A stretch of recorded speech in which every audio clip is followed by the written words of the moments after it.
కేటీఆర్ గారు. Speaker sir, ముందుగా ప్రభుత్వం తీసుకొచ్చిన ఈ బిల్లుకు స్వాగతం పలుకుతున్నాం సార్, సమర్థిస్తున్నాము మా పార్టీ తరఫున కూడా. అయితే గౌరవ మంత్రి గారి దృష్టికి, గౌరవ ప్రభుత్వం దృష్టికి మా తరఫున, ఎందుకంటే న్యాయ వ్యవస్థ మీద ప్రజలకు అపారమైన విశ్వాసం ఉంది అధ్యక్ష. పెద్దలు చెప్పినట్టుగా మన రాజ్యాంగ నిర్మాత గౌరవనీయులు డాక్టర్ బాబాసాహెబ్ అంబేద్కర్ గారు చెప్పినట్టుగా 4 పిల్లర్స్ ఆఫ్ డెమోక్రసీలో న్యాయ వ్యవస్థకు కూడా అత్యంత విశ్వసనీయత, అత్యంత బలమైన ఒక పునాది కూడా మన రాజ్యాంగ నిర్మాతలు రాజ్యాంగంలోనే వేయడం జరిగింది అధ్యక్ష. గౌరవ మంత్రి గారిని నేను కోరేది ఏమంటే అధ్యక్ష, ఇప్పుడు వారు చెప్పారు ఫర్ స్పీడీ ఎక్స్పెడిషియస్ జస్టిస్, దానికోసమే ఈ కార్యక్రమం, ఈ చట్టం తెస్తున్నాం, ఈ బిల్ తెస్తున్నాం అని చెప్పారు. చాలా సంతోషం. వారికి మంత్రి గారు నేను కోరేది ఒకటే, ఈ మధ్యకాలంలో మంత్రి గారు మనం గమనిస్తూ ఉన్నాం, మా సబితా ఇంద్రారెడ్డి గారు కూడా చాలా వివరంగా మాట్లాడారు. శాంతి భద్రతల విషయంలో ఎట్లా ఉంది పరిస్థితి అనేది కూడా చాలా వివరంగా చెప్పారు. దయచేసి ప్రభుత్వాన్ని నేను కోరేది, మనం అందరం కూడా, ఎందుకంటే సమిష్టిగా రాజకీయాల్లో ఏ రకమైన అభిప్రాయాలు ఉన్నప్పటికీ, ఏ రకమైన సిద్ధాంతాలు ఉన్నప్పటికీ, ఏ రకమైన విభేదాలు ఉన్నప్పటికీ, మనందరం కూడా కొన్ని విషయాల్లో మాత్రం సమిష్టిగా ఆలోచించాల్సిన అవసరం ఉంది. ఈ రాష్ట్రంలో ఈరోజు జరుగుతున్న అత్యాచారాలు కానీ, ఈ రాష్ట్రంలో ఈరోజు జరుగుతున్న సైబర్ క్రైమ్ కానీ, రాష్ట్రంలో మనం అందరం కూడా జ్యుడిషియస్గా ఆలోచించి ఫాస్ట్ ట్రాక్ కోర్టుల ఏర్పాటు, ముఖ్యంగా అత్యాచార కేసుల విషయంలో దయచేసి నేను ప్రభుత్వాన్ని కోరుతా ఉన్నా, అవసరమైతే ప్రతి జిల్లాలో స్పెషల్ కోర్ట్స్ ఏర్పాటు చేయండి. ఫాస్ట్ ట్రాక్ అంటే ఒక్కసారి ఇలాంటి నేరం జరిగినప్పుడు మళ్ళీ ఎవరు అలాంటి దుస్సాహసం చేయకుండా నిందితుడికి వెంటనే శిక్ష పడుతుంది, బాధితులకు న్యాయం వస్తుందనే విధంగా ప్రతి జిల్లాలో అవసరమైతే ప్రత్యేక ఫాస్ట్ ట్రాక్ కోర్టులు ఏర్పాటు చేయాలని ప్రభుత్వానికి మా విజ్ఞప్తి. అదే మాదిరిగా అధ్యక్ష, not just in the issue of sexual molestations etcetera, but also ఇతర సైబర్ క్రైమ్ విషయంలో కూడా, ఎందుకంటే ఇప్పుడు క్రైమ్ రూపం మారుతోంది.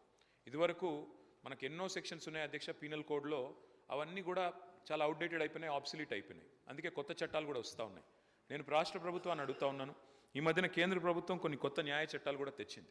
అయితే ఈ న్యాయ చట్టాల వల్ల కొంత మనకేమైనా ఇబ్బంది కలుగుతుందో అనే ఒక భయం కూడా కొన్ని వర్గాల నుంచి వ్యక్తం అవుతూ ఉంది.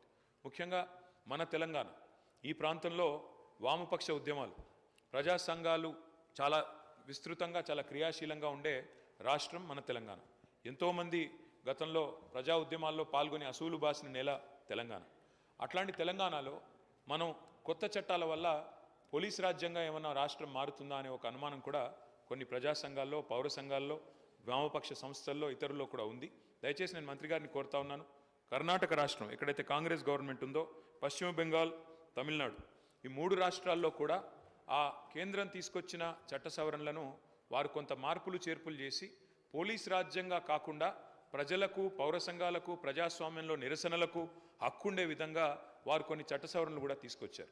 నాకు తెలుసు ఈ బిల్లుతో డైరెక్ట్గా దానికి సంబంధం లేకపోవచ్చు, కానీ ప్రభుత్వాన్ని నేను కోరేది ఏమంటే ఈ చట్టాల విషయంలో కూడా మన రాష్ట్ర ప్రభుత్వం, మన రాష్ట్రంలో కూడా ఒక విధానపరమైన నిర్ణయం మీరు తీసుకోండి.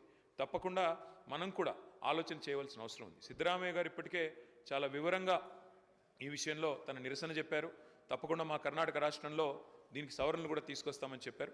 నేను మంత్రి గారిని స్పష్టంగా, నేను ఈ బిల్లుతో సంబంధం లేకపోయినా ఈ విషయంలో ప్రభుత్వం మన సభ్యులకు, రాష్ట్ర ప్రజలకు ఒక విశ్వాసం నింపే ప్రయత్నం చేయాలని కోరుతా ఉన్నాం. అత్యాచార బాధితులకు, అదేవిధంగా సైబర్ క్రైమ్లో ఇవాళ లక్షలు కోల్పోతున్న వాళ్లకు సత్వర న్యాయం లభించే విధంగా ఫాస్ట్ ట్రాక్ కోర్టులు ప్రతి జిల్లాలో ఏర్పాటు చేయాలి. వేగంగా అందులో కావాల్సిన నియామకాలు పూర్తి చేయాలి, ఏమైనా గ్యాప్స్ ఉంటే భర్తీ చేయాలి. వేగంగా స్పీడీ ఎక్స్పెడిషియస్ జస్టిస్ జరగాలి. ఎందుకంటే పెద్దలు ఒక సామెత చెప్తారు అధ్యక్ష, justice delayed is justice denied. అంటే ఎంత ఆలస్యంగా న్యాయం దొరికితే అంత అన్యాయం జరిగినట్టే లెక్క అని. కాబట్టి justice delayed is justice denied అనే మాటను గుర్తు చేసుకుంటూ ఫాస్ట్ ట్రాక్ కోర్టులు ఏర్పాటు చేయాలి. కేంద్ర చట్టాల విషయంలో కూడా తప్పకుండా రాష్ట్ర ప్రభుత్వం కూడా తన వైఖరి తెలియజేయాలి. పోలీస్ రాష్ట్రంగా, పోలీస్ రాజ్యంగా తెలంగాణ మారకుండా, మళ్ళీ మంత్రి గారు ఇవాళ ఐటీ మినిస్టర్గా కూడా వారే ఉన్నారు. మినిస్టర్ గారిని కూడా నేను ఒకటి కోరుతున్నాను, ఈ మధ్యన ఇంకొక బిల్లు తెస్తూ ఉన్నారు. సోషల్ బ్రాడ్కాస్ట్ల మీద కూడా పాబంది పెడుతూ, సోషల్ మీడియా మీద కూడా పాబంది పెడుతూ ఒక బిల్లు తెస్తూ ఉన్నారు. దయచేసి మంత్రి గారిని నేను కోరుతా ఉన్నాను, భావ వ్యక్తీకరణ స్వేచ్ఛను హరించే విధంగా ప్రజాస్వామ్య దేశంలో ఏది చేసినా అది తప్పు అవుతుంది. ఎందుకంటే అల్టిమేట్గా డిజిటల్ మీడియాలో కూడా పౌరులు తమ భావాలను స్వేచ్ఛగా, తమ వాక్ స్వాతంత్రాన్ని పూర్తి స్థాయిలో వినియోగించుకుంటూ వ్యక్తీకరించే అవకాశం ఉండాలి. దయచేసి అలాంటి ఏమన్నా వస్తే తప్పకుండా దాన్ని మనందరం కూడా కలిసికట్టుగా నిరోధించాలని చెప్పి కూడా కోరుతూ, మా పార్టీ తరఫున గౌరవ సభ్యులు చెప్పిన భావ స్వేచ్ఛకు సంబంధించి ఎవరికి ఇబ్బంది లేదు. ఉదాహరణ